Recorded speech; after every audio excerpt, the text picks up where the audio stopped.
രണ്ട് ബുക്സിനെ റിവ്യൂ ചെയ്യുന്നത്. നമ്മൾ പറഞ്ഞത് റസ്റ്റിൻ ബ്രൗണ്ട് എഴുതിയ ബ്ലൂ അംബ്രലയും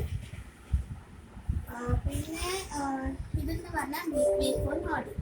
അപ്പോൾ മേക്ക് ഫോർ നോഡി ഞാൻ വാങ്ങിച്ച ദിവസം തന്നെ കാണിച്ചിട്ടുണ്ട്. അപ്പോൾ ഇതിൻ്റെ റിവ്യൂ എന്ന് പറഞ്ഞാൽ നല്ല ബുക്കാണ്. നമുക്ക് വലിയ അക്ഷരങ്ങൾക്ക് വായിക്കാനുള്ള സിമ്പിളുമാണ്. അതിലുള്ള പിക്ചേഴ്സൊക്കെ കൊടുത്തിട്ട് അപ്പോൾ ഇതാണ് മേക്ക് ഫോർ നോഡിയുടെ റിവ്യൂ.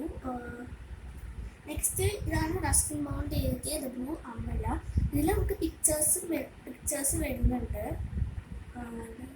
അതിൽ പിന്നെ ചാപ്റ്റേഴ്സിന് പിന്നെ നല്ല ബുക്കാണ്. എനിക്ക് നല്ല മോർണിഫുള്ളായിട്ട് തോന്നി. അപ്പോൾ നിങ്ങൾ എല്ലാ ബുക്ക് സ്റ്റോറിൽ പോകുമ്പോൾ ഇങ്ങനത്തെ ഈ രണ്ട് ബുക്ക് കാണുകയാണെങ്കിൽ നിങ്ങൾ വാങ്ങിച്ച് റീഡ് ചെയ്ത് നോക്കാം. നല്ല ബുക്സാണ്. ബൈ.